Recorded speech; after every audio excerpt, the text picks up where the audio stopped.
The ledger told one story: 250 souls accounted for at dawn roll call on March 14, 1847. The same ledger, reviewed at dusk that same day, told another: 0. Not escaped, not deceased, simply absent, as if they had never existed at all. The Riverside Plantation stretched across 4,000 acres of Virginia bottomland, its boundaries marked by the James River to the east and dense pine forest to the west. For 32 years, it had operated with mechanical precision under the Hargrove family, producing tobacco and corn in quantities that made Richmond merchants wealthy. The plantation's records were meticulous. Every bushel, every birth, every death documented in leather-bound books kept in the main house's library. These records would later become evidence in one of the most perplexing investigations in antebellum Virginia history. What makes this case extraordinary isn't simply the number of people who vanished. It's the completeness of their disappearance. 250 individuals, men, women, children, the elderly, gone in the span of a single hour, leaving behind no footprints in the mud, no broken fences, no stolen provisions. The overseer's daily report, preserved in the Virginia Historical Society archives, contains a single notation for March 14th. All quarters found empty at evening inspection. No signs of disturbance. No explanation. Before we continue with the story of what happened at Riverside Plantation and the decades-long mystery that followed, understand this: what you're about to hear has been deliberately obscured from historical record. The investigation that followed involved state officials, federal marshals, and private investigators hired by insurance companies who had underwritten the plantation's considerable value. Their findings were never published. The documents were sealed. The witnesses who spoke publicly were discredited. And the town that was allegedly built by those who disappeared, it existed for less than 3 years before it too vanished from maps and memory. This is the story of how 250 people orchestrated the impossible, and why the truth was buried for over a century. To understand what happened at Riverside, you must first understand what it was. The plantation had been established in 1815 by William Hargrove's father, Thomas, who had purchased the land from a tobacco merchant fallen on hard times. The elder Hargrove had been a methodical man, obsessed with efficiency and record-keeping. He had designed the plantation's layout himself, positioning the quarters in a location that could be observed from the main house, ensuring that the work buildings were arranged for maximum productivity, and establishing routines that governed every aspect of plantation life. When William inherited the estate in 1835, he maintained his father's systems with religious devotion. Every morning began with roll call at 6 o'clock. Every evening ended with an inspection of the quarters at 8. Meals were served at precise times. Work assignments were posted on a board outside the overseer's cottage. Punishments for infractions were documented in a separate ledger, with dates, offenses, and consequences recorded in William's careful handwriting. The main house was a 3-story structure of red brick, with white columns supporting a wide porch that wrapped around 3 sides. From the second-floor windows, one could see across the entire plantation: the quarters to the north, the tobacco fields to the south, the cornfields to the west, and the river glinting in the distance to the east. William's study occupied the southeast corner of the second floor, positioned so he could observe both the quarters and the main work areas without leaving his desk. Catherine Hargrove, William's wife, managed the domestic operations with similar precision. She had been raised on a plantation in South Carolina and brought with her firm ideas about how a household should be run. The main house staff consisted of 12 individuals who lived in a separate building behind the kitchen: cooks, housemaids, a butler, a laundress, and personal servants for the family members. Catherine kept her own set of records, documenting the household's daily operations in a series of journals that she had maintained since her marriage in 1828.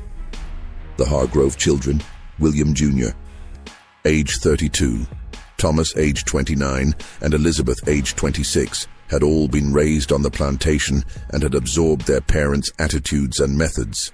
William Jr. managed the tobacco operation. Thomas oversaw the corn production and livestock, and Elizabeth, unmarried and living at home, assisted her mother with household management and served as the plantation's unofficial schoolteacher for the family's younger relatives and the children of neighboring plantation owners.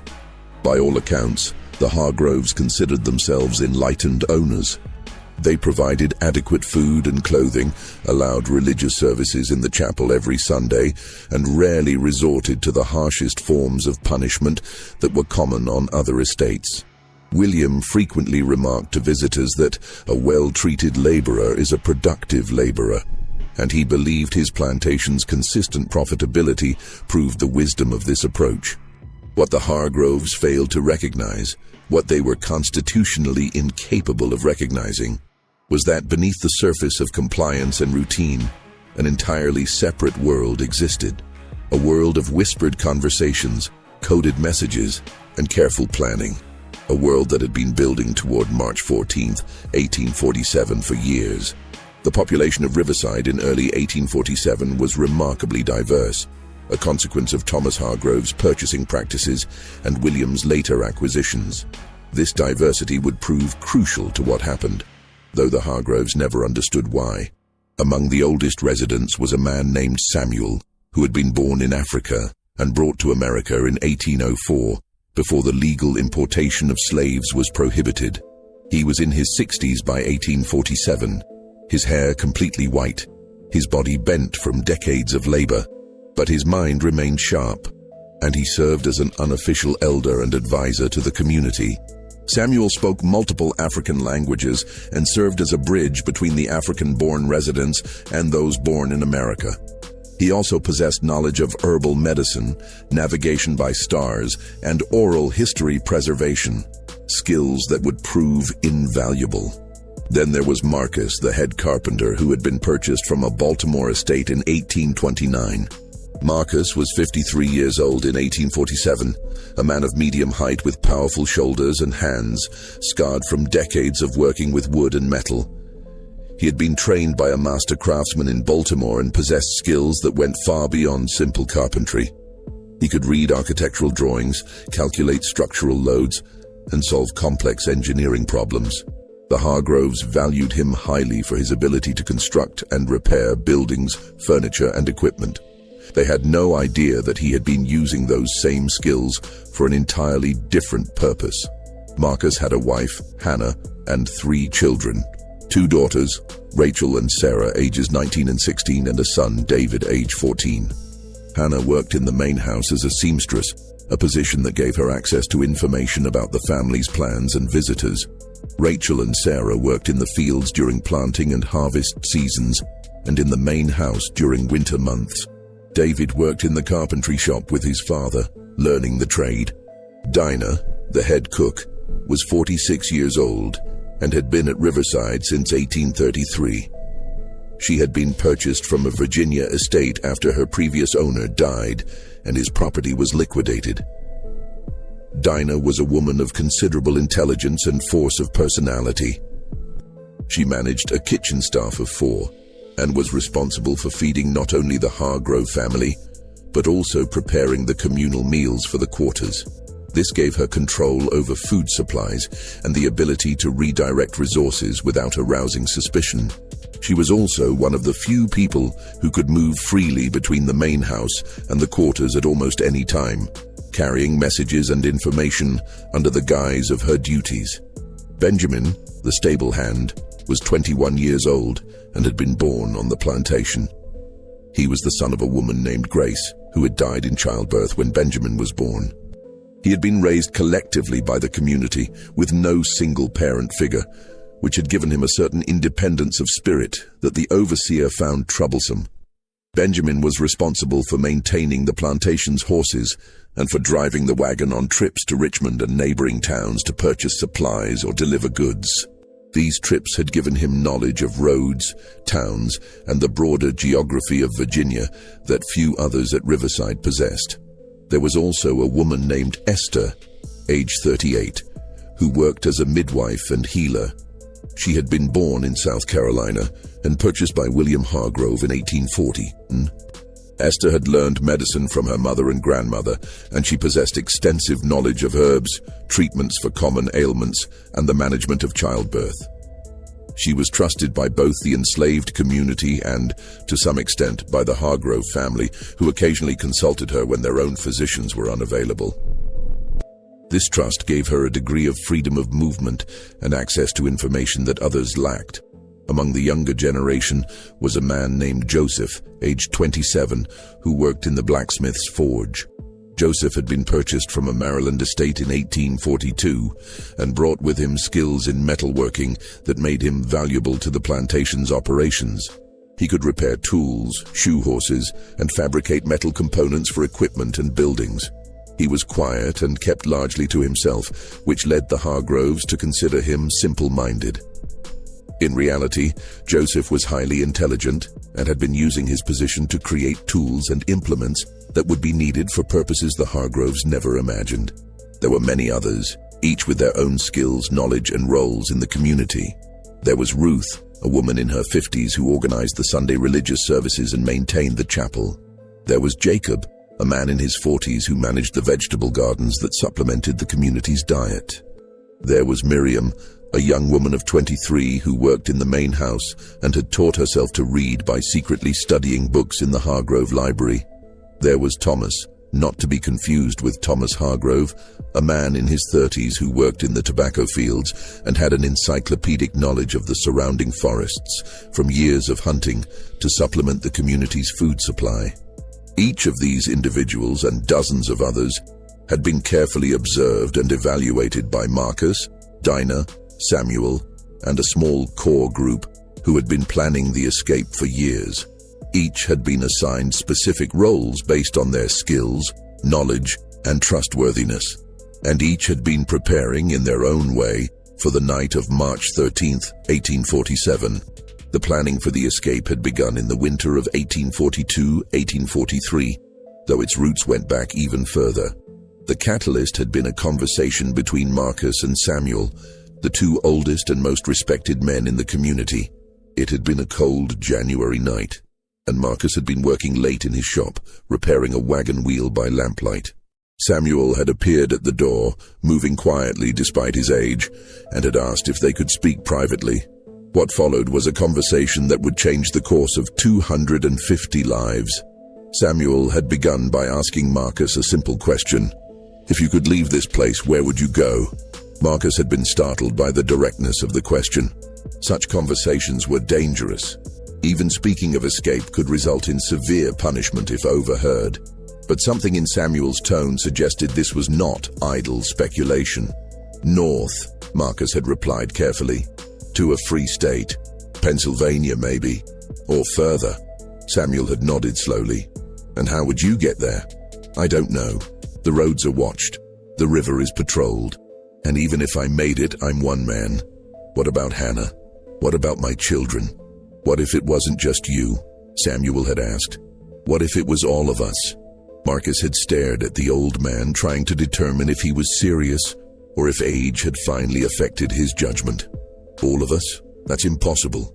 250 people can't just disappear. Where would we go? How would we travel? How would we eat? Those are good questions, Samuel had said. Questions that need answers. But first, answer this.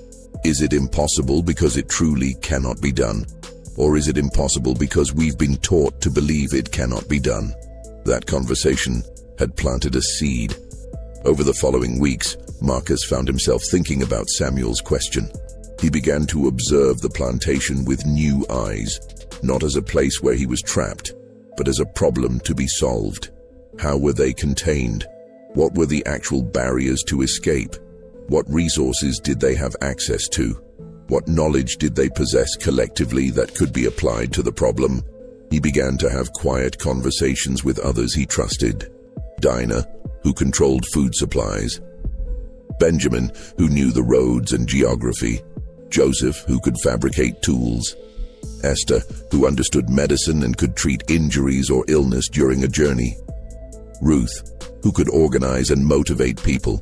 Each conversation was careful, oblique, never stating the ultimate goal explicitly, but feeling out whether the person could be trusted and what they might contribute. By the spring of 1843, a core group of about 15 people had formed. They met in small groups, never all together, usually during the Sunday religious services when conversation was expected and less likely to be monitored. They began to develop what would eventually become the plan. The first major decision was about destination. The initial assumption had been that they would flee north, to free states or Canada. But as they discussed the logistics, the problems became apparent. The distance was enormous, hundreds of miles. The route would take them through populated areas where they would be conspicuous. Even if they reached free territory, they would be fugitives, subject to recapture under federal law. And the journey would be especially difficult for the elderly, the very young, and the infirm. It was Samuel who proposed the alternative. What if we didn't run away? What if we disappeared? The distinction seemed subtle, but it was crucial. Running away meant fleeing to somewhere else, somewhere known, somewhere that could be pursued. Disappearing meant vanishing so completely that pursuit would be impossible because no one would know where to look. "Where can 250 people disappear to?" Marcus had asked. "Somewhere no one would think to look," Samuel had replied. "Somewhere close, somewhere in Virginia itself." The idea seemed absurd at first. Virginia was slave territory. Staying in Virginia meant staying in danger. But as Samuel explained his reasoning, the logic became clear. Everyone would expect them to flee north. Resources would be directed towards searching northern routes. If they instead went west, into the mountains, and found a remote location where they could establish themselves, they might remain hidden long enough to organize a more permanent solution. Benjamin, who had traveled through the western parts of Virginia on supply runs, confirmed that there were vast stretches of mountainous territory that were sparsely populated and difficult to access. "There are valleys in those mountains that no one ever goes to," he said. "Too remote for farming, too rough for roads. If we could find one of those valleys, we could hide there." This became the foundation of the plan. Escape from Riverside, travel west to the mountains, establish a hidden settlement, and use that as a base while they organized the next phase, whatever that might be. But this still left the enormous problem of how to actually escape from Riverside. The plantation was not a prison, but it was controlled. The quarters were fenced. The gates were locked at night. The overseer made regular rounds. The surrounding area was populated with other plantations whose owners would report any large groups of unfamiliar people. How could 250 people leave without being seen? It was Marcus who proposed the solution that would define the entire operation. We go under. The idea of a tunnel was both brilliant and audacious. It solved the fundamental problem of how to move a large group of people past the plantation's boundaries without being observed. But it created an entirely new set of challenges. How do you dig a tunnel without being discovered? Where do you put the excavated earth? How do you support the tunnel to prevent collapse? How do you ventilate it? How do you hide the entrance and exit? Marcus spent months thinking through these problems before he even proposed the idea to the core planning group. He made sketches on scraps of wood that he burned after studying them. He calculated distances, angles, and volumes. He estimated how much earth would need to be moved and how long it would take. He identified the tools that would be needed and how they could be obtained or fabricated without arousing suspicion. When he finally presented the plan to the group in the fall of 1843, their initial reaction was that it was impossible. The tunnel would need to be at least half a mile long to reach beyond the plantation's boundaries. It would need to be tall enough for people to walk through, which meant moving an enormous volume of earth. It would require timber supports, which would need to be obtained and installed. And all of this would need to be done in secret, at night, while maintaining the appearance of normal plantation life during the day. "It's impossible," Dinah had said flatly. "Probably," Marcus had agreed. "But what's our alternative?" That question hung in the air. They had no alternative. Every other option they had considered fleeing by road, by river, through the forests, had insurmountable problems. The tunnel was impossible, but it was the only impossible plan that had any chance of success. How long would it take? Samuel had asked. 4 years, Marcus had said. Maybe 5. If we work every night that we can, if we're careful, if we're lucky. 4 years. It seemed like an eternity, but they had already waited lifetimes. What was 4 more years if it meant freedom? The group agreed to attempt it. They would begin in the spring of 1844, as soon as the ground thawed enough to dig. They would work in shifts, with different people taking turns so that no one would be too exhausted to perform their regular duties during the day. They would use the Sunday religious services to coordinate and communicate, and they would tell no one outside the core group until the tunnel was complete and they were ready to execute the escape. The location of the tunnel entrance was chosen carefully. Marcus's cabin was on the eastern edge of the quarters, closest to the river. It was also one of the larger cabins, housing Marcus's family and 2 other families, 11 people in total. The cabin had a wooden floor, which was unusual. Most of the quarters had dirt floors. Marcus had built the floor himself years earlier, and the Hargroves had approved it as an example of the kind of improvement that industrious workers could achieve. What the Hargroves didn't know was that Marcus had built the floor with a hidden access panel. A section of floorboards in the corner of the cabin could be lifted to reveal the earth beneath. This would become the entrance to the tunnel. The first night of digging was in April 1844. 6 men, Marcus, Joseph, Benjamin, Thomas the field worker, and 2 others named Daniel and William, gathered in Marcus's cabin after the evening inspection. They moved quietly, speaking in whispers, their movements careful and deliberate. Marcus lifted the floor panel, revealing a square of earth about 3 feet on each side. They began to dig. The work was brutally difficult. The earth was dense clay mixed with rocks and roots. They had only basic tools, a few shovels, a pickaxe, a pry bar that had been carefully hidden in the carpentry shop. They could make noise, but not too much. The overseer's cottage was 100 yards away and sound carried at night. They could use lamps, but only dim ones, and only inside the cabin with the windows covered. That first night, they dug down about 3 feet and removed perhaps half a cubic yard of earth. The earth was placed in burlap sacks and hidden under the cabin's floorboards. The next day, during regular work activities, the sacks were emptied in small quantities across the plantation, mixed into the vegetable gardens, spread in the tobacco fields, dumped in the compost heaps. No single location received enough earth to be noticeable. This became the pattern. Dig at night, dispose of earth during the day. Slowly, painfully, the shaft descended into the ground. After 2 weeks, they had reached a depth of about 12 feet. At this point, Marcus made the decision to begin tunneling horizontally, angling slightly upward to maintain drainage and prevent flooding.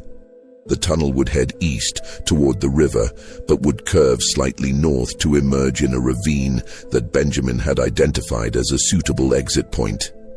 The horizontal tunneling was even more difficult than the vertical shaft. They were working in a confined space, lying on their stomachs or crouching, passing buckets of earth backward to be hauled up the shaft. The air was stale and difficult to breathe. The darkness was absolute, except for the small lamps they used. The constant fear of collapse was exhausting, but they persisted. Night after night, week after week, month after month, the tunnel extended eastward. Marcus designed and built a simple ventilation system using hollow reeds that extended from the tunnel to the surface, disguised as natural vegetation. Joseph fabricated metal brackets and supports in the blacksmith shop, claiming they were for various plantation projects, and these were installed in the tunnel to reinforce the walls and ceiling. Timber supports were cut from trees in the forest, ostensibly for firewood or construction projects, and were secretly diverted to the tunnel. By the end of 1844, the tunnel extended about 200 feet from the shaft. By the end of 1845, it had reached 400 feet. The work was taking longer than Marcus had initially estimated. The earth was more difficult than expected, the ventilation problems were more severe, and the physical toll on the workers was greater than anticipated. Several times they had to stop work for weeks to allow injuries to heal or to address structural problems in the tunnel. But they kept going. The core group expanded slightly as more people were brought into the secret and assigned roles. Some worked on the tunnel itself. Others focused on gathering supplies, food that could be preserved, clothing that could be hidden, tools that would be needed for the journey and for establishing a settlement. Still others worked on intelligence gathering, learning about the geography of Western Virginia, identifying potential routes, making contact with people who might help. Dinah used her position to slowly accumulate extra food supplies. She would request slightly more than needed for the main house, and the excess would be preserved and hidden. Salt, dried beans, smoked meat, flour, all accumulated in small quantities that wouldn't be missed individually but that added up over months and years to a substantial stockpile. Hannah, working as a seamstress in the main house, made extra clothing and blankets, claiming they were needed for repairs or replacements. These were hidden away for the journey. Benjamin, on his trips to Richmond and other towns, carefully observed and memorized routes, landmarks, and the locations of towns and settlements. He also made discreet contact with free black communities and learned about networks of people who helped fugitives. Esther prepared medical supplies, herbs, bandages, remedies for common ailments and injuries that might occur during the journey. Ruth organized a system of communication using songs and coded phrases during religious services. Different hymns or variations in how they were sung conveyed information about the tunnel's progress, problems that needed to be addressed, or changes in the plan. By the winter of 1846-1847, the tunnel was nearly complete. It extended over 800 feet from the entrance shaft to an exit point in a ravine about 300 yards from the river. The exit was carefully concealed behind a false rock face that Marcus had constructed using his carpentry skills. From the outside, it appeared to be a natural rock formation. Only someone who knew exactly where to look and what to look for would be able to find it. The tunnel itself was a remarkable achievement. It was about 5 feet high and 3 feet wide, large enough for people to walk through in a crouch or crawl through if necessary. The walls and ceiling were supported by timber frames every 6 feet. The floor was relatively level, with a slight upward slope toward the exit to prevent water accumulation. Small chambers had been carved into the walls at intervals, providing places to rest or store supplies. The ventilation system, while crude, was functional. The hollow reeds extended from the tunnel to the surface at multiple points, disguised as natural vegetation or hidden in areas of dense undergrowth. The air in the tunnel was stale and difficult to breathe, but it was sufficient for the short time people would need to spend there. In February 1847, Marcus called a meeting of the core planning group. "It's done," he said simply. "The tunnel is complete. Now we need to decide when to use it." The decision of when to execute the escape was as critical as the planning itself. It needed to be a time when conditions were optimal, weather suitable for travel, ground conditions passable, and timing that would give them the maximum head start before the disappearance was discovered. The core group debated for weeks. Some argued for waiting until summer, when the weather would be warmest and travel easiest. Others pointed out that summer meant longer days, which meant less darkness for travel and more chance of being seen. Some suggested fall, after the harvest, when food would be most plentiful. Others noted that fall meant the approach of winter, which could be dangerous in the mountains. Samuel, drawing on his decades of experience and observation, proposed early spring. "The ground is soft enough to travel," he explained. "The weather is cool, which means we can travel during the day if we're in remote areas without risking heat exhaustion. The days are getting longer, but it's still dark enough at night for the initial escape, and it's before planting season, which means the Hargroves will be focused on preparation, not on watching us as closely." The group agreed. Early spring it would be, but which day specifically? Benjamin suggested March 13th. "It's a Saturday," he explained. "The Hargroves always have a social gathering on Saturday evenings, dinner with neighbors or family from Richmond. They'll be distracted." The overseer usually drinks on Saturday nights after his rounds, and Sunday is our day for religious services, which means we're expected to be up early anyway. If we leave Saturday night, we'll have all of Sunday before they realize we're gone. This logic was sound. March 13th, 1847 became the target date. But this created a new problem: how to inform 250 people of the plan without the information leaking to the Hargroves or the overseer. The core group had been small, about 20 people who knew the full details of the tunnel and the escape plan. Everyone else knew only that something was being planned, but not what or when. Ruth developed a system for the final communication. During the religious service on Sunday, March 7th, 1 week before the escape, she would lead the congregation in a specific hymn that had been chosen months earlier as the signal. The hymn was "Go Down Moses," a song about liberation from bondage that was commonly sung in the quarters. But Ruth would sing it with a specific variation in the third verse, changing one word in a way that would be meaningful to those who had been prepared to listen for it, but would seem like a natural variation to anyone else. After the service, the core group members would quietly spread the word to specific individuals who would in turn inform others. The message was simple: Saturday night. Be ready. Bring nothing. Tell no one outside the community. The week between March 7th and March 13th was the most tense period of the entire 4-year planning process. Everyone knew that discovery at this stage would be catastrophic. They had to maintain absolute normalcy in their behavior while simultaneously preparing for the escape. Marcus and his team made final inspections of the tunnel, reinforcing weak points and ensuring the ventilation system was functioning. Dinah and her team moved the accumulated food supplies to a hidden location near the tunnel exit, where they could be quickly loaded for transport. Benjamin and others who would serve as guides reviewed the routes one final time.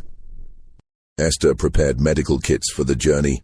Ruth organized the order in which people would enter the tunnel, prioritizing families with young children and the elderly, who would move most slowly. The Hargroves noticed nothing unusual. William commented in his journal on March 11th that the people seem in good spirits, anticipating spring planting. Catherine noted on March 12th that Dinah had prepared an especially fine dinner and that the household staff performed their duties with unusual efficiency. On the evening of March 13th, everything proceeded normally. The Hargroves hosted a dinner party for several neighboring plantation owners and their families. The meal was elaborate, prepared by Dinah and her kitchen staff. The overseer, Gerald Pritchard, made his evening rounds at 8 o'clock as always, walking through the quarters and noting that all seemed quiet and orderly. He returned to his cottage and, as was his custom on Saturday nights, poured himself a glass of whiskey and settled in for the evening.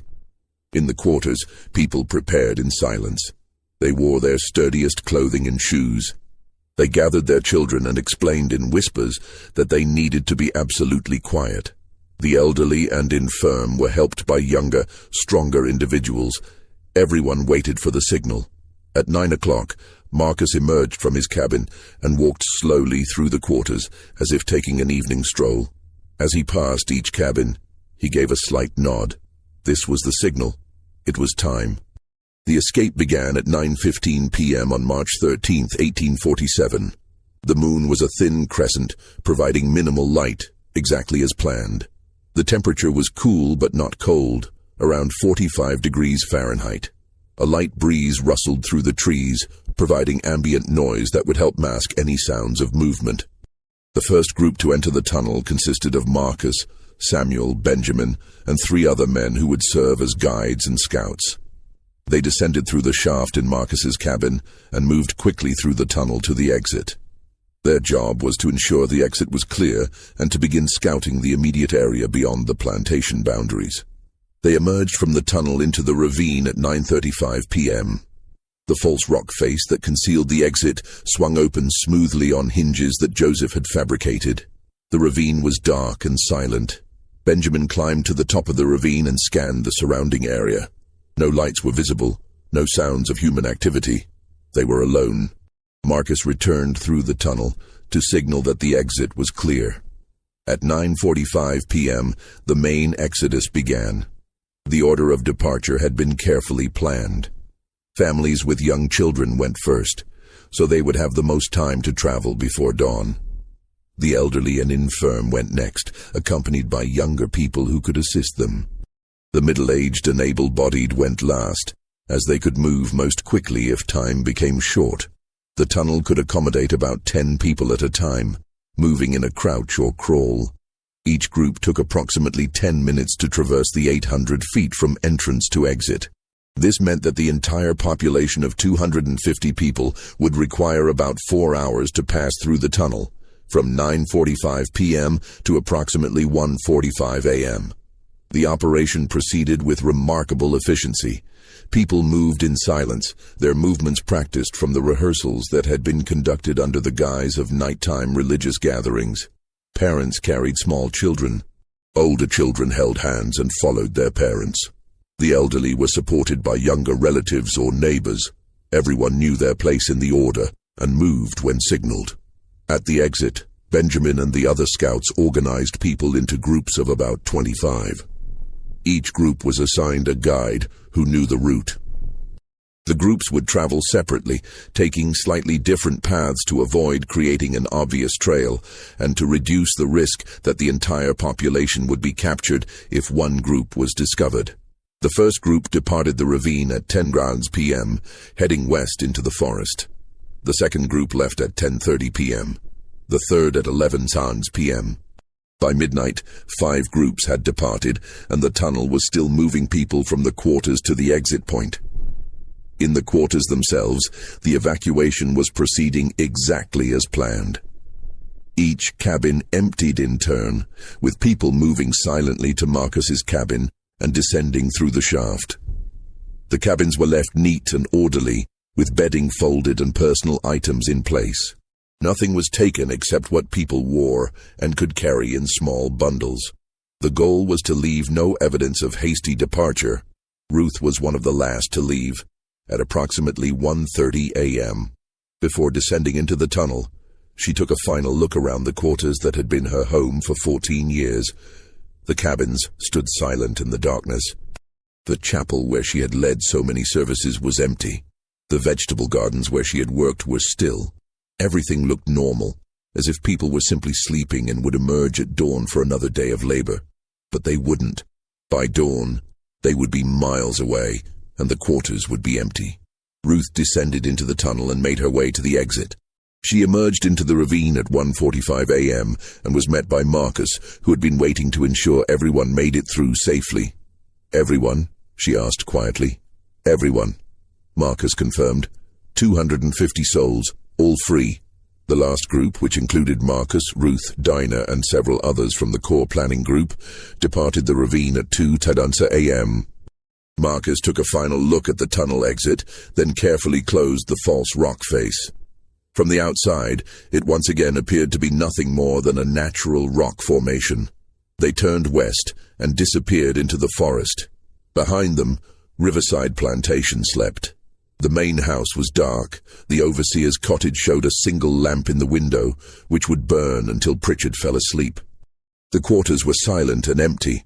At 5:45 a.m., Gerald Pritchard would emerge from his cottage and walk toward the quarters to conduct the morning roll call. At 6 a.m., he would ring the bell and wait for people to emerge. At 6:05 a.m., he would begin to realize that something was wrong. At 6:15 a.m., he would be running toward the main house to wake William Hargrove with news that would shock Virginia and create a mystery that would endure for over a century. But that was still hours away. For now, 250 people were moving through the darkness, heading west toward the mountains and toward freedom. The groups traveled separately, but along roughly parallel routes, all heading generally west-northwest toward the Allegheny Mountains. The routes had been scouted over the previous 2 years by Benjamin and others who had been able to travel on plantation business. They avoided roads and towns, instead following game trails, creek beds, and ridgelines that provided natural navigation markers. The first group, led by Benjamin, consisted of 25 people, including several families with young children. They moved slowly, stopping frequently to rest and to ensure no one was left behind. Benjamin navigated by the stars, which he had learned to read from Samuel, and by landmarks he had memorized from his scouting trips. The forest was dense and dark. The thin crescent moon provided almost no light, and they dared not use torches or lanterns for fear of being seen. They moved by feel, holding on to each other, following the person in front, trusting Benjamin to lead them true. A child began to cry about an hour into the journey. The mother quickly comforted the child, but the sound seemed impossibly loud in the quiet forest. Benjamin called a halt and gathered the group. "We need to be silent," he whispered. "I know it's hard, especially for the little ones, but sound carries at night. We're still too close to the plantation. In a few more hours, we'll be far enough away that we can rest and make some noise. But for now, we must be silent." The group continued. The child, comforted by his mother and exhausted from the excitement and fear, fell asleep and was carried the rest of the night. The second group, led by Thomas the field worker, consisted mostly of younger adults without children. They moved faster than Benjamin's group, covering ground quickly. Thomas led them along a creek bed, using the sound of running water to mask any noise they made, and following the creek's course westward. The third group, led by a man named Peter, who had worked in the stables with Benjamin, included several elderly individuals. They moved slowly, stopping frequently for rest. Peter was patient, never rushing them, understanding that their pace was limited by the physical capabilities of the oldest members. The fourth and fifth groups, led by other scouts, followed similar patterns, moving west, avoiding detection, staying silent, helping each other through the darkness. By dawn, the groups had covered between 8 and 12 miles, depending on their pace. As the sky began to lighten in the east, the group leaders called halts and found concealed locations where they could rest during the day. They chose dense thickets, small caves, or areas of heavy undergrowth where they could hide from any travelers who might pass nearby. The people were exhausted. Many had never walked more than a few miles at a time in their lives. Their feet were blistered, their muscles ached, and they were hungry and thirsty. But they were also exhilarated. For the first time in their lives, they were free. They had escaped. They had done the impossible. Benjamin's group found a small hollow surrounded by dense laurel bushes. They crawled into the hollow and collapsed in exhaustion. Benjamin posted 2 people as lookouts, then allowed himself to rest. He calculated that they were about 10 miles from Riverside. If the disappearance had been discovered at dawn as expected, any search would be focused on the immediate area around the plantation. They were probably safe for now, for as the sun rose on March 14, 1847, 250 people lay hidden in forests and hollows across western Virginia. They slept fitfully, unused to sleeping during the day, anxious about what would happen next, but sustained by the knowledge that they had taken the first step toward freedom. Behind them, at Riverside Plantation, Gerald Pritchard was discovering the empty quarters and running to wake William Hargrove with impossible news. The journey to the mountains took 13 days. The groups traveled only at night, hiding during the day in whatever concealment they could find. They moved slowly, limited by the pace of the elderly and the young children, and by the need to avoid detection. The route took them through some of the most remote territory in Virginia. They crossed the James River on the second night, using a ford that Benjamin had identified during his scouting. The water was cold and the current was strong, but everyone made it across safely. They continued west, climbing gradually into the foothills of the Alleghenies. Food was a constant concern. The supplies that had been hidden near the tunnel exit had been distributed among the groups, but it was not enough to sustain 250 people for 2 weeks. They supplemented their supplies by foraging, gathering wild plants, catching fish in streams, and occasionally hunting small game. Esther's knowledge of edible plants proved invaluable, as did the hunting skills of several men who had experience providing food for the quarters. Water was less of a problem. The route followed streams and rivers for much of the way, providing ample fresh water. But the constant walking in wet conditions led to problems with blistered and infected feet. Esther treated these injuries as best she could with the limited medical supplies she had brought, but several people developed serious infections that slowed their travel. On the 5th night, they had their first serious scare. One of the groups, led by Peter, was moving along a ridgeline when they heard dogs barking in the distance. The sound was unmistakable. Bloodhounds, the kind used to track fugitives. Peter immediately led his group off the ridgeline and into a dense thicket, where they huddled in silence, barely breathing. The barking grew louder, then seemed to circle around them, then gradually faded into the distance. They waited for 2 hours, not moving, before Peter finally decided it was safe to continue. They never learned whether the dogs had been tracking them specifically or were part of a general search, but the incident reinforced the need for absolute caution.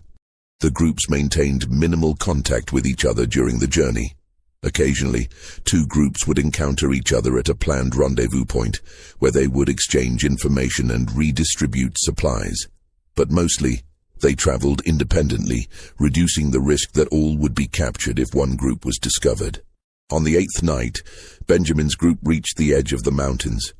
The terrain became steeper, the forests denser, the travel more difficult. But they were also entering territory that was more remote and less likely to be searched. Benjamin felt a cautious optimism that they might actually succeed. The groups began to converge as they approached their destination. The target was a valley that Benjamin and Marcus had identified during their planning. It was located deep in the Alleghenies, accessible only by narrow trails, surrounded by steep ridges that made it naturally defensible. A stream ran through the valley, providing fresh water. The valley floor was relatively flat and appeared suitable for farming. Most importantly, it was remote, miles from the nearest settlement, invisible from any road or traveled route. On the 13th night, March 26, 1847, the first group reached the valley. Benjamin led them down a narrow trail that descended from a ridgeline into the valley floor. As they emerged from the forest into the open space, people stopped and stared. After 13 days of traveling through dense forest, sleeping in thickets and caves, constantly hiding and moving, they had reached a place where they could stop, a place where they could rest, a place where they could begin to build something new. Over the next 2 days, the other groups arrived. By the evening of March 28th, all 250 people had reached the valley. They were exhausted, hungry, and many were injured or ill. But they had made it. They had traveled over 100 miles through some of the most difficult terrain in Virginia, evading search parties and bloodhounds, and had reached their destination. That night, they gathered in the center of the valley for the first time since leaving Riverside. Samuel, the eldest, stood before them and spoke. "We have done what they said was impossible," he said, his voice strong despite his age. "We have freed ourselves. We have traveled through darkness and danger. We have reached this place. But our work is not finished. Now we must build. We must create a home here, a community, a life. We must prove that we can not only escape bondage, but can thrive in freedom. This valley has no name. We have no name. We are people who are not supposed to exist in a place that is not supposed to be here. But we are here, and we will make this work." The people responded with quiet determination. They were too exhausted for celebration, too aware of the challenges ahead. But they had accomplished the first step. They had escaped. They had disappeared. And now they would build. The first weeks in the valley were focused on survival. Shelter was the immediate priority. The weather in late March was unpredictable: cold nights, occasional rain, and the constant threat of late-season snow. People needed protection from the elements. Marcus organized construction teams. Using tools that had been brought from Riverside and others that Joseph fabricated from materials found in the forest, they began building structures. The first buildings were simple: log cabins with mud chinking, thatched roofs and dirt floors. But they were weatherproof and provided shelter. The construction proceeded quickly because of the skills that people brought with them. Marcus's carpentry expertise was crucial, but others contributed as well. Several men had experience with log construction from building and repairing structures at Riverside. Women who had worked in the fields knew how to gather and prepare thatch for roofing.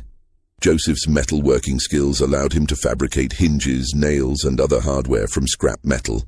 By the end of April, they had completed about 15 structures, enough to house everyone, though conditions were crowded. The buildings were arranged in a rough circle around a central common area, with the stream running along one edge of the settlement. Food was the next priority.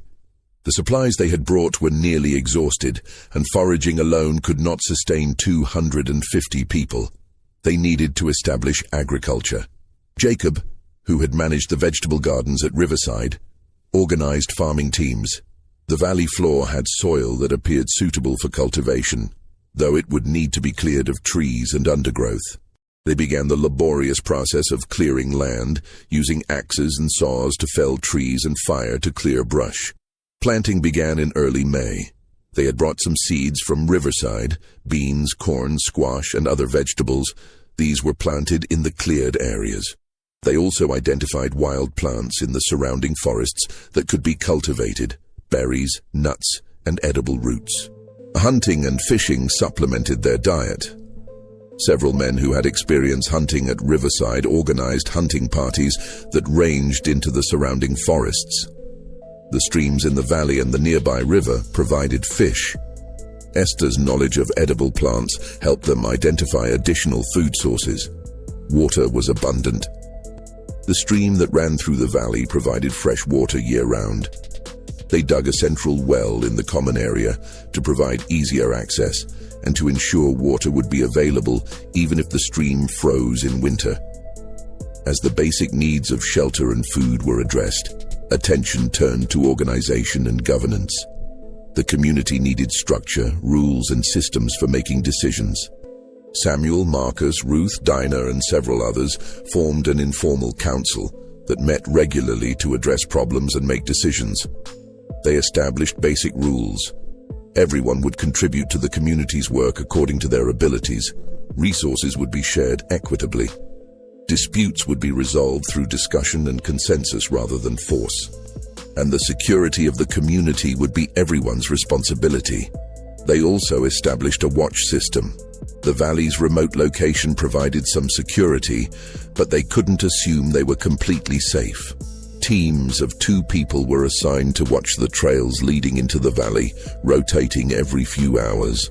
If anyone approached, the watchers would sound an alarm, and the community would hide in the forests until the threat passed. Education was another priority. Ruth organized a school for the children, teaching them to read, write, and do basic mathematics. Several adults who had learned to read also attended, eager to acquire skills that had been denied to them at Riverside. The school met in a building that also served as a chapel and community meeting hall. By midsummer, the settlement had taken on the character of a functioning community. The buildings were more substantial, with some structures now having wooden floors and glass windows salvaged from abandoned structures they had found in the surrounding area. The fields were producing vegetables. Hunting and fishing provided regular protein. People had established routines and roles. Children played in the common area. Adults worked during the day and gathered in the evenings to share meals and conversation. But they also remained aware that their situation was precarious. They were fugitives living in a hidden valley in Virginia, a slave state. Discovery would mean recapture and punishment. They maintained strict security, with the watch system operating continuously. They avoided making fires during the day when smoke might be visible from a distance. They kept noise to a minimum, and they constantly discussed what their next step should be. Some argued for staying in the valley permanently, building a self-sufficient community that could exist indefinitely in isolation.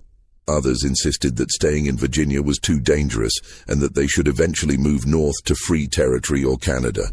Still others proposed a more radical idea, that they should make contact with abolitionists and use their story to support the anti-slavery cause.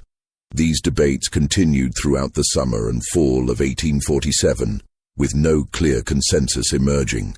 Meanwhile, the community continued to grow and develop. By the end of the year, the population had actually increased slightly. Several women who had been pregnant during the escape had given birth, and a few other fugitives, having heard rumors of a hidden settlement, had found their way to the valley and been welcomed into the community. The settlement had no official name. People referred to it simply as the valley or the place. This anonymity was intentional. A name would make it more real, more findable, more vulnerable. They were a community that existed in the spaces between maps, a town that had no name because it wasn't supposed to exist, but exist it did.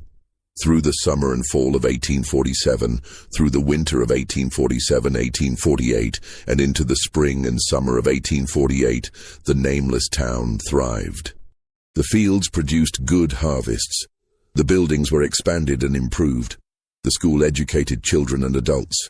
The community developed traditions and celebrations. People who had lived their entire lives in bondage were learning what it meant to be free. And then, in the fall of 1849, hunters stumbled upon the valley. The hunters were 3 men from a town about 30 miles to the north. They had been tracking a deer and had followed it into territory they had never explored before. They descended into the valley and found themselves staring at a settlement that, according to everything they knew, shouldn't exist. The watchers saw the hunters before the hunters saw the settlement. The alarm was sounded, a specific pattern of whistles that carried through the valley. People immediately stopped what they were doing and moved toward the forest, following evacuation plans that had been practiced regularly for exactly this situation. By the time the hunters reached the settlement, it appeared deserted. Buildings stood with doors open. Fires burned in hearths. Food sat on tables. But there were no people visible. The hunters explored cautiously, confused by what they were seeing. The settlement was clearly inhabited. The buildings were well maintained. The fields were cultivated. There were signs of recent activity everywhere. But where were the people? One of the hunters noticed movement in the forest and called out. There was no response. The hunters conferred briefly, then decided to leave. This was strange, possibly dangerous, and definitely something they should report to authorities. They left the valley and returned to their town. Within days, word of the mysterious settlement had spread. Within a week, a militia force had been organized to investigate. Within 2 weeks, the militia arrived at the valley. The settlement was empty, not deserted in the sense that people had just stepped away temporarily, as it had appeared to the hunters. Empty in the sense that it had been deliberately abandoned. The buildings stood intact, but personal items were gone. The fields showed signs of recent harvest. The fires were cold, and there was no indication of where the inhabitants had gone. The militia searched the surrounding area for days, finding nothing. No trails, no campsites, no signs of a large group moving through the forest. It was as if the people had simply vanished, just as they had vanished from Riverside Plantation 2.5 years earlier. The authorities ordered the settlement destroyed. The buildings were burned, the fields were trampled, and efforts were made to erase all evidence that the town had ever existed. The location was noted in official reports, but these reports were not made public. The incident was embarrassing. A hidden community of fugitives had existed for over 2 years in Virginia without being detected. Better to destroy the evidence and forget it had happened. But what actually happened to the people? How did they disappear a second time? The answer lies in the warning system and evacuation plans that the community had maintained since its founding. When the hunters were spotted, the alarm was sounded. People immediately evacuated to pre-designated hiding places in the forests surrounding the valley. They remained hidden while the hunters explored the settlement, then waited until the hunters left. But the council recognized that discovery was now inevitable. The hunters would report what they had found. Authorities would investigate. The valley was no longer safe. Over the next 2 weeks, while the hunters were spreading word of their discovery, and while the militia was being organized, the community executed a second exodus. This time, they had the advantage of preparation. They had supplies, tools, and experience. They had identified multiple potential destinations during their 2 years in the valley, and they had established contacts with networks of people who helped fugitives. The community split into smaller groups, each heading in a different direction. Some went north, toward Pennsylvania and Ohio. Some went west, toward the territories. Some went south, paradoxically, to free black communities in cities where they could blend in and disappear into urban populations. And some, according to later accounts, went even deeper into the mountains, to other hidden valleys that they had scouted as potential backup locations. The groups left at different times over the course of 2 weeks, ensuring that no single large movement would be noticed. They took everything they could carry and destroyed or hid everything else. By the time the militia arrived, the valley had been empty for several days. This second disappearance was even more complete than the first. The groups scattered so widely and blended so thoroughly into their destinations that tracking them became impossible. Some individuals later appeared in historical records under different names in different locations, but the community as a whole ceased to exist as a unified entity. The nameless town had served its purpose. It had provided a safe haven for 2.5 years, long enough for people to recover from their escape, to learn to live in freedom, and to make plans for their futures. And when it was no longer safe, they had the skills and experience to disappear again. While the nameless town was thriving in its hidden valley, Colonel Thomas Brennan was conducting his investigation into the original disappearance from Riverside Plantation. His investigation, which lasted from March 1847 through the summer of that year, was exhaustive and frustrating in equal measure. Brennan was a methodical man, trained in military intelligence during his service in the Mexican-American War. He approached the Riverside case with the same systematic methodology he had used to track deserters and enemy movements during the war. But the Riverside case defied his methods at every turn. His first step was to document everything about the plantation and the disappearance. He interviewed the Hargrove family multiple times, taking detailed notes on their observations and routines. He interviewed Gerald Pritchard, the overseer, extensively. He examined the quarters, the tunnel, the plantation's records, and every piece of physical evidence he could find. He quickly determined that the disappearance had been meticulously planned over an extended period. The tunnel alone proved that. But how had such an extensive project been kept secret? Brennan calculated that the tunnel would have required thousands of hours of labor. Where had the excavated earth gone? How had the tools been obtained? How had the work been concealed? He found partial answers to some of these questions. The excavated earth had been dispersed across the plantation in small quantities, mixed with legitimate agricultural work. The tools had been fabricated in the blacksmith shop or diverted from plantation supplies in quantities too small to be noticed individually. The work had been done at night, during times when the overseer was unlikely to be watching closely. But these answers only led to more questions. How had 250 people maintained absolute secrecy about the project? How had they coordinated their efforts? How had they prevented anyone from revealing the plan, either deliberately or accidentally? Brennan interviewed neighbors, merchants in Richmond who had done business with the plantation, and anyone else who might have observed something unusual. He found nothing. No one had noticed anything out of the ordinary at Riverside in the years before the disappearance. He pursued the river theory, searching for evidence that the fugitives had escaped by boat. He found none. He investigated the possibility that they had fled by road, interviewing people at every town and crossroads within 50 miles. No one had seen a large group of people matching the description of the Riverside population. He brought in tracking dogs, which refused to follow any trail. He organized search parties that combed the forests and fields around the plantation. They found nothing. By May 1847, Brennan was forced to conclude that the fugitives had somehow traveled to a destination that was not being searched. But where? North seemed most likely, but his inquiries to authorities in Pennsylvania, Ohio, and other free states had produced no sightings. Canada was possible, but the distance seemed impossible for such a large group to travel undetected. It was in early June that he received the anonymous letter that mentioned the town that has no name and suggested looking in the mountains of Western Virginia. Brennan's initial reaction was skepticism. Why would fugitives stay in Virginia? It made no strategic sense. But the letter's mention of traveling beneath the earth troubled him. The writer clearly knew about the tunnel. And if the writer knew about the tunnel, they might know about the destination as well. Brennan decided to investigate. He assembled a small team, 3 men he trusted, and headed west into the Alleghenies.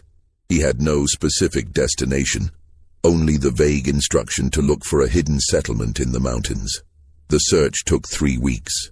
They explored remote valleys, followed rumors and hints from people they encountered, and gradually worked their way deeper into the mountains. And then, in late June 1847, they found it.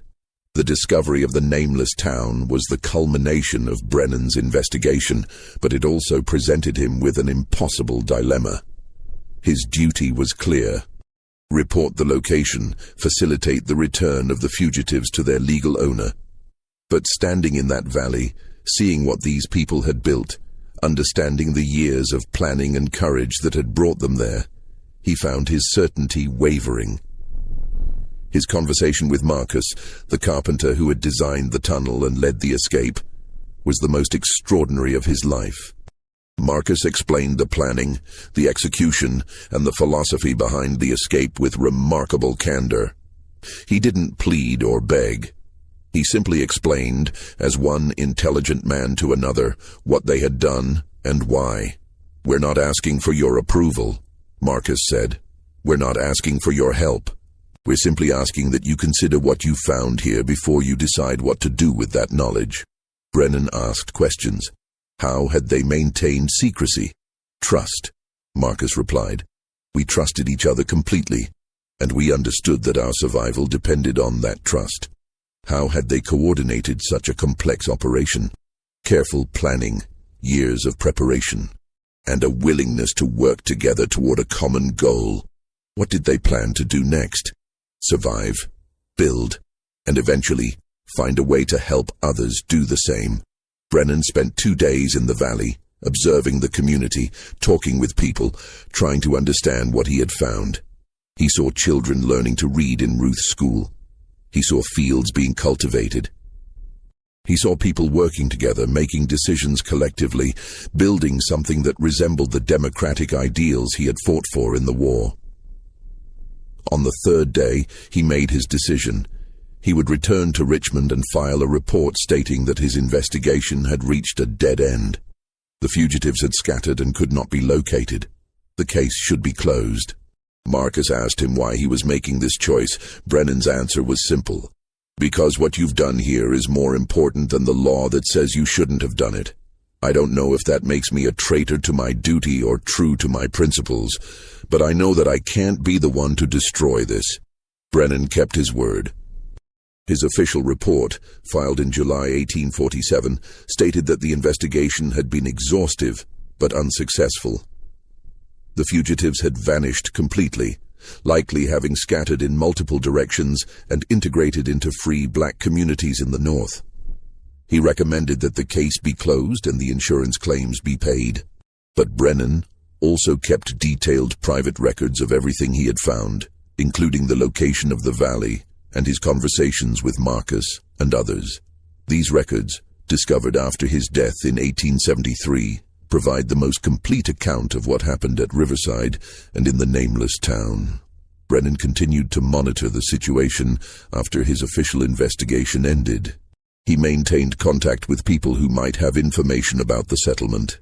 He learned of its continued existence through 1848 and into 1849, and he learned of its discovery by hunters and the second disappearance in the fall of 1849. His private papers express both admiration for what the community accomplished and sadness that it could not be sustained. They proved that people who had been treated as property could organize themselves, govern themselves, and thrive in freedom. He wrote, "That they were forced to disappear again is a tragedy, but not a failure. They succeeded in the most important sense. They freed themselves and lived as free people, even if only for a short time. What happened to specific individuals after the second disappearance is largely a matter of speculation and fragmentary evidence.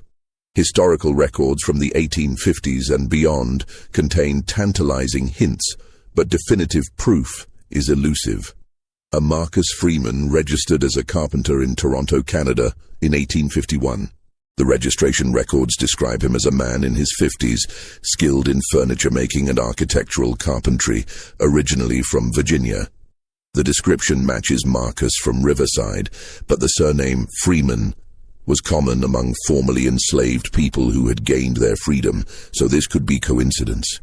However, records show that Marcus Freeman of Toronto had a wife named Hannah and 3 children, Rachel, Sarah, and David, which matches the family structure of Marcus from Riverside exactly. Adina Roberts opened a boarding house in Philadelphia in 1853.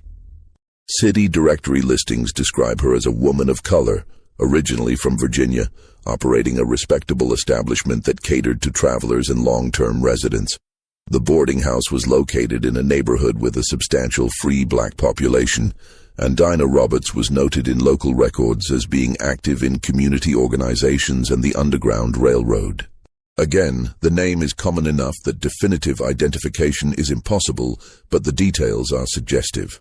A Benjamin Wright enlisted in the 54th Massachusetts Infantry Regiment in 1863, one of the first official African-American units in the Union Army. Military records describe him as being in his late 30s, originally from Virginia, with experience handling horses and wagons. He survived the war and was mustered out in 1865. Post-war records show a Benjamin Wright settling in Massachusetts and working as a teamster. He married in 1866 and had 4 children.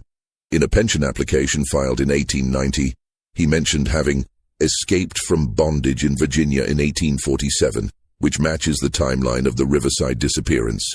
An Esther Johnson appears in records from Cleveland, Ohio, in the 1850s, working as a midwife and healer. She was described as a woman of color, originally from South Carolina, with extensive knowledge of herbal medicine. She was active in the local African Methodist Episcopal Church and was known for providing medical care to the city's black community.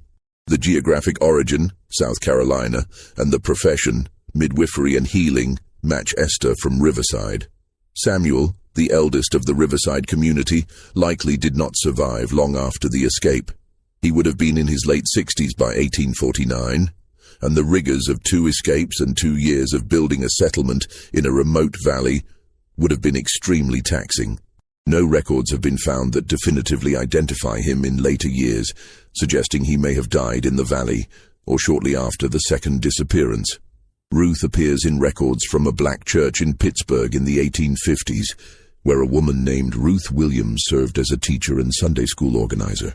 The description matches Ruth from Riverside in terms of age and skills, but again, definitive proof is lacking.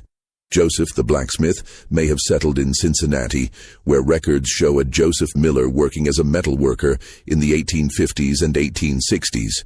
Cincinnati had a substantial free black population and was a major hub of the Underground Railroad, making it a logical destination for fugitives from Virginia. These fragmentary records suggest that many of the people from Riverside successfully integrated into free black communities in the North and went on to live productive lives. They changed their names, obscured their origins, and blended into populations where they could live in relative safety. Some, like Benjamin Wright, even served in the Union Army during the Civil War, fighting to end the system they had escaped. But these are only the individuals who left traces in historical records. Many others, perhaps the majority, left no documentary evidence of their later lives. They lived quietly, worked in occupations that didn't generate official records, and passed on their stories only through oral tradition within their families and communities. While official historical records contain only fragments and hints about what happened to the people of Riverside, oral traditions in certain African American communities preserve much more detailed accounts. These oral histories, passed down through generations, tell stories that align remarkably well with the documented facts of the Riverside disappearance. In several communities in Pennsylvania, Ohio, and Canada, there are family stories about ancestors who came from the place with no name or who disappeared twice before finding freedom. These stories describe a large group of people who escaped from a Virginia plantation through a tunnel, lived for a time in a hidden valley in the mountains, and then scattered when the valley was discovered. The details in these oral traditions are often specific and consistent across different families and communities. They describe the tunnel as being long enough to walk through for the time it takes to say the Lord's Prayer 3 times, which would be approximately 10 minutes, matching the documented length of the Riverside Tunnel. They describe the valley as being surrounded by mountains like a bowl with a stream running through it, which matches the geography of the location Brennan documented. The oral traditions also preserve details about the planning and execution of the escape that aren't found in official records. They describe how the community practiced moving through the tunnel during nighttime religious gatherings, how children were taught to be silent through games and exercises, how food was accumulated over years through careful management of plantation resources, and how the route to the mountains was scouted and memorized by people who had legitimate reasons to travel. These oral histories also provide insights into the emotional and psychological aspects of the escape that official documents can't capture. They describe the fear of discovery during the years of planning, the terror of moving through the tunnel not knowing if it would collapse, the exhaustion of the 13-day journey to the mountains, the joy of reaching the valley, and the heartbreak of having to leave it when it was discovered. One particularly detailed oral tradition, preserved in a family in Toronto, describes the night of the escape from the perspective of a child who was 7 years old at the time. The account describes being woken in the middle of the night, being told to be absolutely silent, being carried through a dark tunnel that seemed to go on forever, and then walking through forests for many nights while adults whispered reassurances. The child remembered reaching a valley where there were other children to play with, where there was a school and where adults seemed happy for the first time. And then, the child remembered, they had to leave again. And this time the journey took them to a city where there were many people and tall buildings, and a sense of safety that the valley, for all its beauty, had never quite provided. These oral traditions serve as a counterpoint to the official historical record, which focuses on the mystery and the investigation but largely ignores the human experience of the people who lived through these events. The oral histories remind us that the Riverside disappearance wasn't just a historical puzzle to be solved. It was a lived experience for 250 people who made impossible choices, took extraordinary risks, and changed the course of their own lives and the lives of their descendants. The Riverside disappearance and the nameless town were not unique, though they were unusually well documented due to Brennan's investigation and private papers. Historical research suggests that similar hidden communities existed in remote locations throughout the South during the antebellum period. The Great Dismal Swamp, straddling the border between Virginia and North Carolina, was known to harbor communities of fugitives who lived in the swamp's interior, beyond the reach of slave catchers. The Appalachian Mountains contained numerous remote valleys that could have sheltered hidden settlements. The Okefenokee Swamp in Georgia, the bayous of Louisiana, and the forests of eastern Texas all had areas remote enough to conceal communities of people who had escaped bondage. These communities were typically small, a few dozen people at most, and were often temporary, lasting only a few years before being discovered or before the inhabitants moved on to more permanent freedom in the North or Canada. But they served crucial functions. They provided safe havens for people fleeing bondage. They demonstrated that self-governance and self-sufficiency were possible. And they served as nodes in the broader network of resistance to slavery. The nameless town in the Virginia mountains was unusual primarily in its size and in the completeness of its disappearance from the original plantation. Most escapes involved individuals or small groups. The coordination required to move 250 people simultaneously was extraordinary. But the underlying strategy, creating a hidden community in a remote location, was part of a broader pattern of resistance. The networks that supported these communities were extensive and sophisticated. Free black communities in cities provided resources, information, and contacts. Quaker communities and other religious groups opposed to slavery provided material support and safe houses. Even some white Southerners who were uncomfortable with slavery, though they might not actively oppose it, would sometimes turn a blind eye to fugitives passing through their areas. The Underground Railroad, which has become the most famous symbol of resistance to slavery, was only one part of this broader network. The Underground Railroad primarily facilitated movement from south to north, helping individuals and small groups reach free territory. But there were also networks that supported hidden communities within the South, providing them with supplies, information, and warnings about threats. The Riverside Escape and the Nameless Town were products of these networks. The anonymous letter that led Brennan to the valley suggests that someone outside the community knew of its existence and was willing to reveal it, perhaps because they believed documentation was important. Perhaps because they wanted to ensure the story would be preserved, even if the community itself could not be sustained. Why was the story of Riverside and the Nameless Town suppressed? Why were Brennan's findings sealed? Why were the documents scattered across different archives where they would be difficult to connect? The answer lies in the political and economic context of the late 1840s. The United States was deeply divided over the question of slavery. The Mexican-American War had just ended, and debates over whether new territories would be slave or free were intensifying. The Compromise of 1850 was being negotiated, attempting to balance the interests of slave and free states. In this context, the Riverside case was politically explosive. It demonstrated that enslaved people could organize sophisticated resistance, could plan and execute complex operations, and could establish functioning communities in freedom. These were precisely the things that defenders of slavery insisted were impossible. The ideology of slavery depended on the claim that enslaved people were incapable of self-governance, that they needed the guidance of their owners, that they were better off in bondage than they would be in freedom. The Nameless Town disproved all of these claims. For 2.5 years, 250 people who had been treated as property had governed themselves, built a community, educated their children, and thrived. This was dangerous knowledge. For the Hargrove family and other plantation owners, the Riverside case was also economically threatening. The insurance companies had paid out substantial claims for the loss of the Riverside population.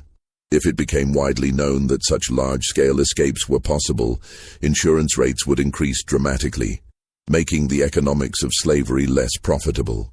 Moreover, the case demonstrated that even well-treated enslaved people, the Hargroves had considered themselves enlightened owners, would choose freedom if given the opportunity. This undermined the paternalistic justifications for slavery. For state and federal authorities, the case was embarrassing. Despite extensive searches involving state militia, federal marshals, and private investigators, the fugitives had never been recaptured. The discovery and subsequent second disappearance of the Nameless Town made the authorities look incompetent.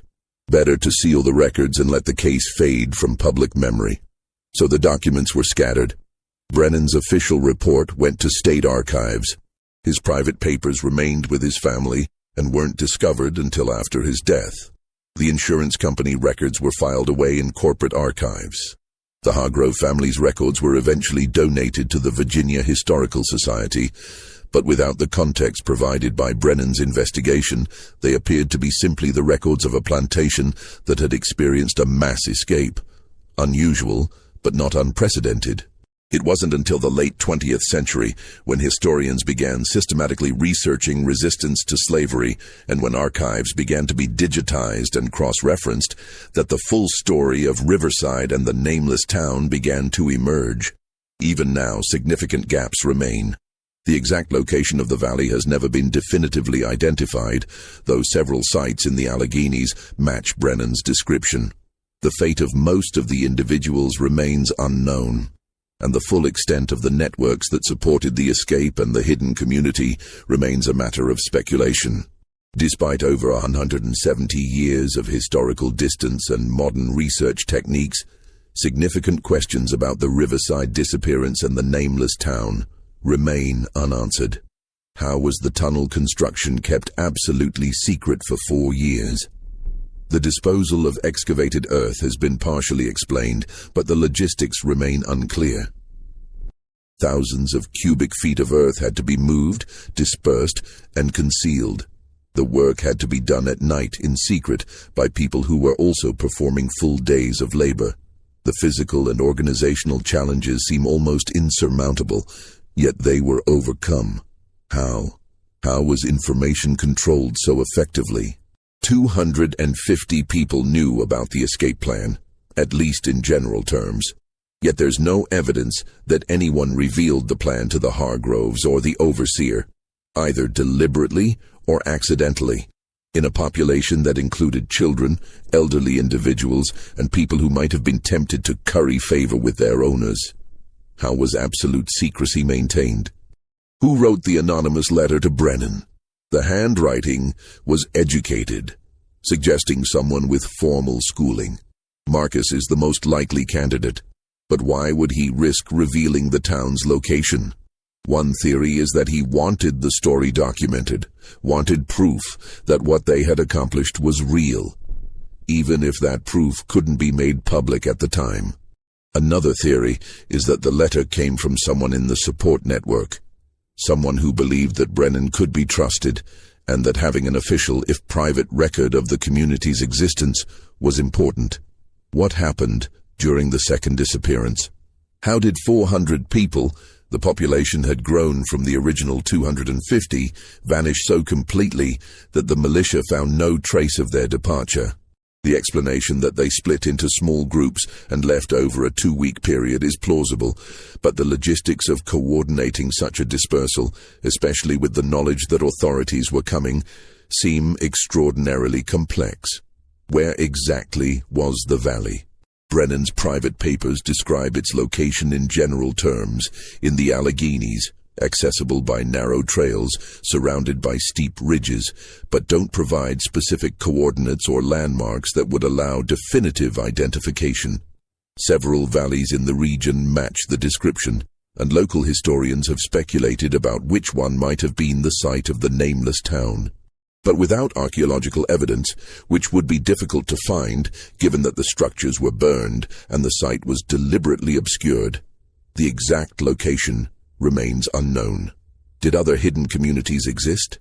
The oral traditions and fragmentary historical evidence suggest that the nameless town was not unique, that other hidden settlements existed in remote locations throughout the South.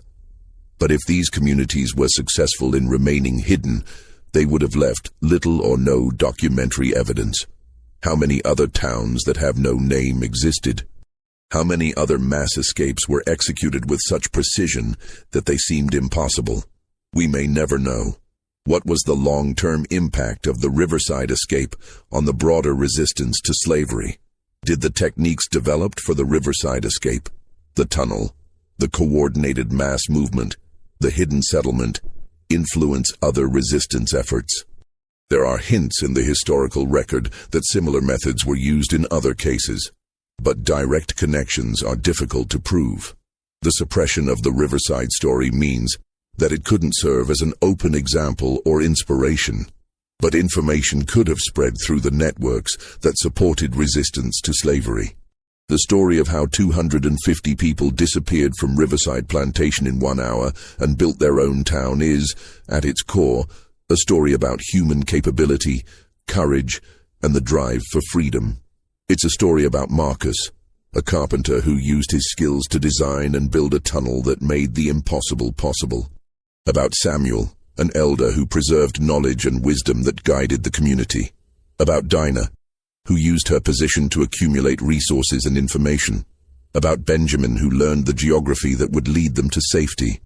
About Esther, who provided medical care that kept people alive. About Ruth, who organized and educated. About Joseph, who fabricated the tools they needed. And about dozens of others whose names we don't know, but whose contributions were essential. It's a story about planning and patience, 4 years of digging a tunnel in secret. Years of accumulating supplies in quantities too small to be noticed. Years of scouting routes and making contacts. Years of building trust and maintaining secrecy. The escape wasn't spontaneous or lucky. It was the result of meticulous preparation and extraordinary discipline. It's a story about community and cooperation. 250 people working together toward a common goal, trusting each other completely, supporting each other through danger and hardship. The escape succeeded not because of individual heroism, though there was plenty of that, but because of collective action and mutual support. It's a story about resilience and adaptation. When the nameless town was discovered, the community didn't surrender or despair. They executed a second disappearance, scattered to new locations, and continued their lives in freedom. They had learned that freedom wasn't a destination, but a continuous process of resistance, adaptation, and survival. And it's a story about the power of suppression and the importance of memory. The official historical record tried to erase this story, to make it disappear as completely as the people themselves had disappeared. But the story survived in private papers, in oral traditions, in fragmentary records scattered across archives. It survived because people believed it was important, because they understood that what happened at Riverside and in the nameless town was significant not just for those who lived through it, but for everyone who came after. The story challenges us to reconsider what we think we know about slavery and resistance. It demonstrates that enslaved people were not passive victims, but active agents who could plan, organize, and execute sophisticated operations. It shows that communities could be built and sustained even in the most difficult circumstances. And it reminds us that the historical record is incomplete, that there are stories that have been deliberately suppressed or accidentally lost, and that recovering these stories is essential to understanding our past. The tunnel at Riverside has long since been filled in. The valley where the nameless town stood has returned to forest. The people who orchestrated and executed the escape have been dead for over a century, but their story remains, preserved in documents and memories, a testament to what people can accomplish when survival demands the impossible. They were there, and then they weren't. 250 people who disappeared in an hour and built a town that existed for 2 years before disappearing again. A mystery that baffled investigators at the time and continues to fascinate historians today. A story that was supposed to be forgotten, but that refuses to be erased. And somewhere in those mountains, if you know where to look, you can still find traces. Foundations hidden under decades of leaf litter. Depressions in the ground where buildings once stood. The remnants of a community that existed in the spaces between maps, built by people who were never supposed to be free in a place that wasn't supposed to exist. They proved it was possible. They disappeared, they built, they thrived, and they disappeared again. And in doing so, they left a legacy that extends far beyond the 2.5 years that the nameless town existed. They demonstrated that freedom could be taken, not just granted. That communities could be built by people who had been denied the right to build. That the impossible could be achieved through planning, courage, and collective action. The official records say the case was closed in August 1847, that the fugitives were never found, that the mystery was never solved. But that's not quite true. The mystery was solved. Brennan solved it. He found the nameless town. He spoke with the people who had built it. He documented what they had accomplished. He just chose not to reveal what he had found. He chose to let them keep their freedom, to let their town exist for as long as it could, to let their story remain hidden until a time when it could be told without endangering anyone. That time has come. The people of Riverside and the nameless town are long gone, but their story can finally be told. Not as a legend or a myth, but as a historical fact. 250 people disappeared from one plantation in 1 hour. They traveled through a tunnel they had spent 4 years building. They journeyed for 13 days through forests and mountains. They built a town in a hidden valley. They lived there for 2.5 years, and when that town was discovered, they disappeared again, scattering to new lives in new places. It happened. The records prove it. And the fact that it happened, that it was possible, that it was accomplished, matters more than any of the questions that remain unanswered. They did the impossible, and in doing so, they changed what we understand to be possible.